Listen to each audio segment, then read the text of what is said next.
With summer break ending soon, you might be preparing to send your child off to school, whether they're moving into a dorm, stepping into their first big job, or simply setting out on another year.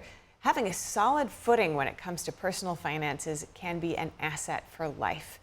Joining us to discuss crucial conversations to set your teen up for success is Lawrence Sprung, founder of Midland Financial. Good to have you with us this morning, Larry. Give us a lay of the land. What are the skills and knowledge every teen and young adult should have, and how do America's youth fare today?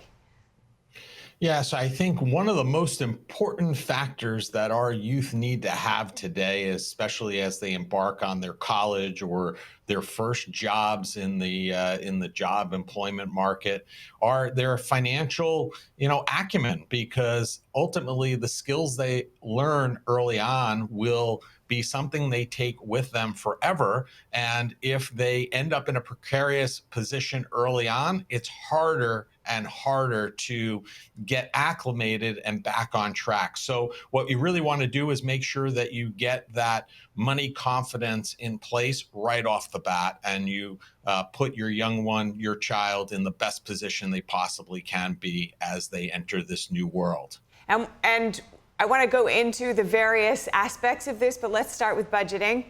How would you teach a teen so they actually do keep one?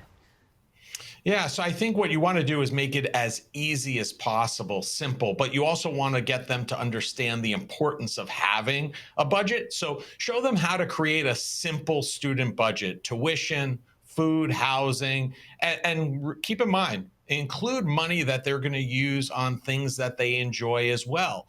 And there are apps out there, various ones you can pick. They all do very similar things, different price points, but a lot of those apps can help students build their own structure and see their spending in real time, which is a powerful tool when you're trying to learn to live within these limits that we're discussing about.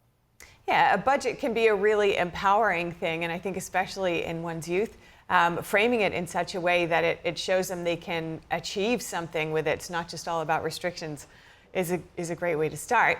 Many young people will get their first credit cards in their teenage years, perhaps young adults. What's your advice on that? Yeah, so I mean, I think kids are being introduced to credit, through social media and not parents. And I think if we don't teach them, then TikTok will, because that's where they're spending a good deal of their time. And a 2024 Experian report showed that 35% of Gen Zers got their first credit card before the age of 21. But the crazy thing is, many have no idea how interest rates work or minimum payments.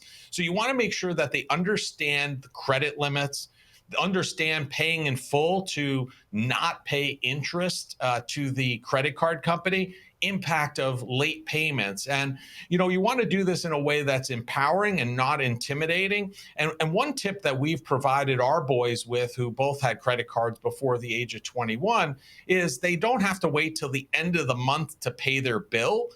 Just simply knowing how much money you have in real time can be helpful. So if you make a large purchase that you put on the credit card that you want to get points from the card, you could go ahead the next day and just pay that towards the credit card bill and bring it back down to a zero balance. You do not have to wait till that statement comes in with a much larger balance and feel intimidated.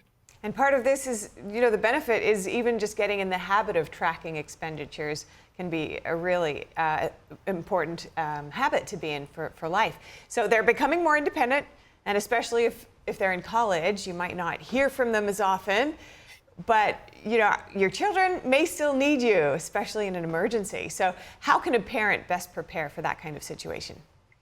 Yeah, so ideally, as long as you have a really good relationship with your child, as soon as they turn 18, you should really consider getting a power of attorney and even a healthcare proxy, because even though they're still your baby, your child, once they turn 18, they're seen as an adult in the eyes of most states. So if you have an issue with a school or you have a health issue, they're not going to talk to you without these documents if your student becomes ill or injured or needs parental assistance from a medical or financial standpoint. Without these documents in many cases. And my son had an issue with the food in the school that he was attending, and it was actually making making him ill. It didn't sit well with him. And we called the school to have a conversation to try to get him to opt out of the meal plan. And they were like, we will not talk to you. Your son has to handle this. And he tried as much as he could to go down that route and was kind of barricaded and not listened to. So we said, that's not a problem. We'd be happy to fax over our power of attorney and healthcare proxy if that would be helpful. And all of a sudden, they opened up to having a conversation. So these documents are vitally important in cases like that. Or even if you think about it, your kid goes study abroad for a semester and you need to take care of something financially for them while they're away, this allows you to do that. Certainly could be life-changing. Now, experience is a great teacher, and that's true when it comes to managing money as well. But how can parents help guide their young ones even as they begin to manage their own finances? Yeah, so we'll see many times that young adults may hesitate to admit when they're struggling with money or they're over their skis and they don't know what or where to turn. So be very clear, set clear expectations, with them for when and how they should ask for support. Check in with them monthly or at semester breaks on a regular basis to have honest conversations before small issues become big ones. And I think one of the things that we do with the families we work with are, if you're not in a position to have a specific conversation with them about a specific facet of money because maybe it's not in your wheelhouse, seek somebody who you know, either a family friend or a family member that does have that experience, or even a financial advisor, if it's somebody you're working with, can be very helpful in having that conversation with your child and educating them in areas that you may not be as proficient in. Well, always great to have these conversations with you. Larry, thank you so much for your time this morning. Lawrence Sprung from Midland Thank Financial. you. Thank you.